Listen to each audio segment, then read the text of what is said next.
Railway की job को लेकर एक गाना आजकल बड़ा प्यारा लग रहा है।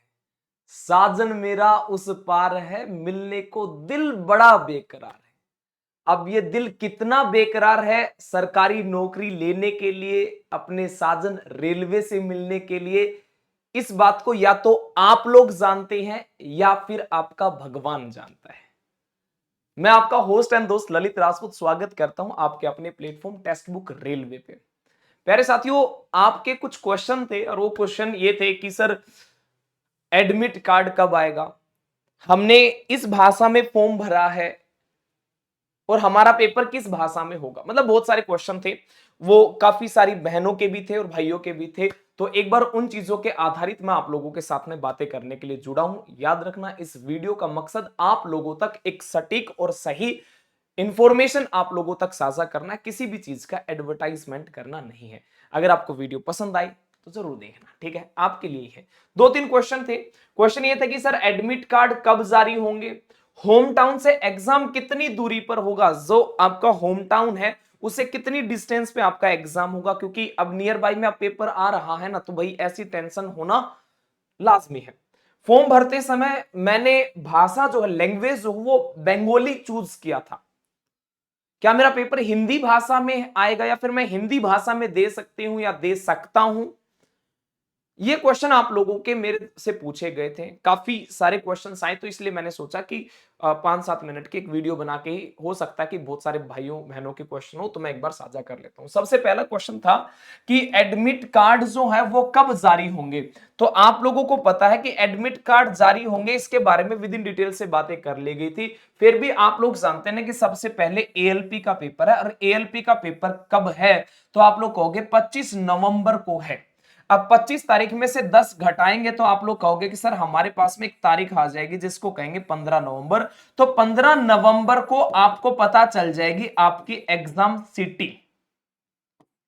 एग्जाम सिटी का ही पता चलेगा। हाँ, अब देखो एएलपी का पेपर भाई 25 तारीख को भी, 26 को भी, 28 को, 27 को, 29 को भी है।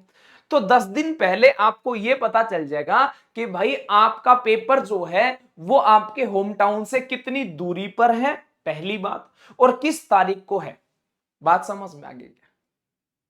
ये बात समझ में आ गई। अब इस बात को लेके ये चीजें आप लोगों को ऑलरेडी बता दी गई थी कि भाई आपकी जो एग्जाम सिटी होगी, जो डेट होगी, डाउनलोड करने की, किसका भी आपके पास में जो एससी और एसटी कैटेगरी के भाई और बहन है उनके लिए जो ट्रैवलिंग अथॉरिटी जो होगी या फिर ट्रैवल अथॉरिटी जो होगी वो आपको कब मिल जाएगी, तो 10 दिन जो है वो पहले मिल जाएगी। तो 10 दिन पहले आपका एडमिट कार्ड नहीं आया है, 10 दिन पहले आपकी एग्जाम सिटी आई है ना। इसे आप लोग है ना पॉजिटिव लेना चाहे तो आप ऐसा भी सोच सकते हो कि जब हम लोग पेपर देने के लिए जाते हैं और मान के चलो पेपर सुबह है, 7 बजे है, और हम हारे थके हुए एग्जामिनेशन हॉल के इर्द गिर्द आप लोग कहीं पे ठहरे हुए हो और आपकी आंख लग जाती है, तो आप लोग क्या करते हो, जब सोने से पहले आप अलार्म सेट करते हो ना कि भाई 7 बजे पेपर, 5 बजे मेरे को उठना है। तो रेलवे तुम्हें 10 दिन पहले यह जताने का प्रयत्न कर रहा है कि अभी तक भी अगर आपने पढ़ाई नहीं की है तो कर लो, 10 दिन का समय है। बात समझ रहे हो? तो ये आपको एग्जाम सिटी के बारे में बताया गया। तो एडमिट कार्ड कब डाउनलोड करेंगे, तो एडमिट कार्ड 4 दिन पहले करेंगे। एक बार फिर से अलर्ट कर रहा है, तेरी तैयारी जैसी भी है कोई दिक्कत नहीं है, पेपर देने तो आना, बुला रहा है तेरा साजन। 4 दिन पहले आप लोगों को एडमिट कार्ड का पता चल जाएगा। बात समझ में आ गई? तो एडमिट कार्ड वाला क्वेश्चन खत्म। दूसरा क्वेश्चन प्यारे भाई और बहनों, आपका क्वेश्चन ये था कि होम टाउन से एग्जाम कितनी दूरी पर होगा। तो देखो होम टाउन का मतलब ये है कि अब ये नहीं कि जहां पे आपका घर है घर से कितनी दूरी पर होगा, ये नहीं है। जहां का आपका आपने डोमिसाइल बनवा रखा होगा, डोमिसाइल तो बनवा रखा होगा, जहां से आपने वो बनवा रखा है वहां से आप ये समझ लो आपका पेपर जो है ना ऑन एन एवरेज है ये 100 किलोमीटर से आपका मैक्सिमम 250 किलोमीटर के दायरे में होगा। 100 से 250 किलोमीटर के दायरे में होगा, क्योंकि आप लोग जानते हैं ना कि एनटीपीसी 2019 वाला जब आपका सेकंड जो पेपर हुआ था ना, सेकंड जो पेपर हुआ था तो उसमें होम टाउन के इर्द गिर्द ही पेपर आया था। काफी सारे बच्चों का। तो ये आपके ऊपर डिपेंड, आपके ऊपर तो क्या, ये मंत्रालय के ऊपर डिपेंड करता है कि आपका पेपर कितना नजदीक और कितना दूर आता है। ज्यादा दूर आएगा नहीं, आप नॉर्थ के हो तो आपको साउथ में नहीं जाने की आवश्यकता है, ऐसा नहीं होगा, क्योंकि आप भी परेशान, सामने वाला भी परेशान। तो 100 किलोमीटर से 250। हाँ ध्यान देना, अब ये नहीं कि एग्जैक्ट सर 100 ही आएगा, हो सकता है 95 भी आ जाए, हो सकता है आपका 95 की जगह 90 भी आ जाए। ठीक है, तो ये औसतन लिखा है, ये आपकी डिस्टेंस रहेगी। ठीक है, अगला है कि फॉर्म भरते समय मैंने भाषा बंगाली चुना था। तो जब आपने भाषा बंगाली चुना था तो हमारी सबसे बड़ी प्रॉब्लम पता है क्या है, अगर कुछ भी चीजें आ जाती है ना, कि मान के चलो कि भाई फॉर्म भरना, तो हमें फॉर्म भरना है, हमें नोटिस कंप्लीट नहीं पढ़ना होता कि नोटिफिकेशन में क्या लिखा और क्या नहीं लिखा। उसमें बकायदा दे दिया गया था कि आपकी बाय डिफॉल्ट लैंग्वेज रहने वाली, आप चूज करो या मत करो, एक लैंग्वेज तो आपकी रहेगी, वो रहेगी आपके पास में इंग्लिश।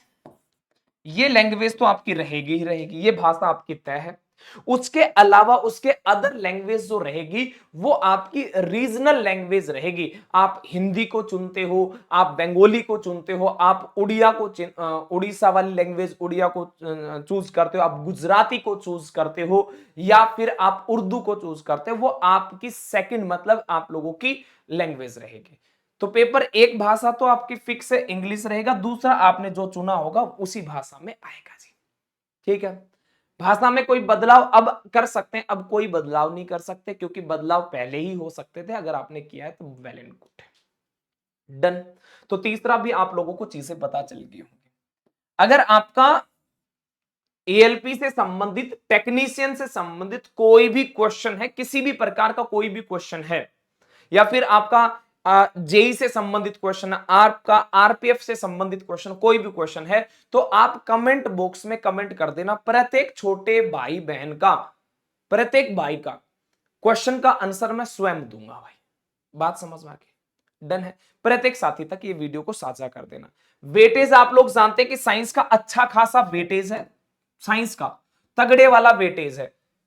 अब साइंस के लिए मैं एक छोटी सी चीज, अब इसको ये मत कहना कि सर आप तो ये कह रहे थे कि आप कोई भी चीजें नहीं बताओगे और अदर चीजें, मैं बस आपके काम की बात बता रहा हूं, इसमें मेरा कोई स्वार्थ नहीं है कि आप सोचो कि ललित सर का स्वार्थ है, ललित भाई का स्वार्थ है, कोई नहीं। साइंस की आपको इसी संडे को 6 घंटे की मैराथन लेके आ रहा हूं, ध्यान देना। अगर आपका समय लगे ना, अगर आपका हल्का फुल्का भी समय लगे, मैं दबाव नहीं कर रहा, जोर जबरदस्ती नहीं कर रहा, अगर आपका आपका दिल थोड़ी सी गवाही दे कि भाई साइंस के अंदर बढ़िया सा काम करना, भगवान कसम इतनी गारंटी दे रहा हूं, 6 घंटे में मैं अपना खून पसीना एक करके ये मैंने मटेरियल तैयार किया, मैंने मतलब कंटेंट तैयार किया, उसको बस एक बार देख लेना।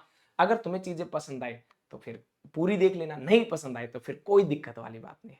अब क्या है, तो ये आपको YouTube पे मिलेगी, ऐसा नहीं है कि मैंने इसका कोई बता दिया कि सर मैं वो बहुत चार्ज वार्ज कर रहा हूं, नहीं भाई, टोटली फ्री ऑफ कॉस्ट है। इसी संडे को 6 घंटे, शाम के 6 बजे से लेकर रात के 12 बजे तक फिजिक्स केमिस्ट्री बायोलॉजी के मैं टचवुड लेवल देने की कोशिश करूंगा, मेरा उसी दिन बात करेंगे। ठीक है, ज्यादा मैं बातें नहीं करूंगा, क्योंकि अगर आपको वीडियो पसंद आती है तो लाइक कर लेना, शेयर कर लेना और सब्सक्राइब कर लेना।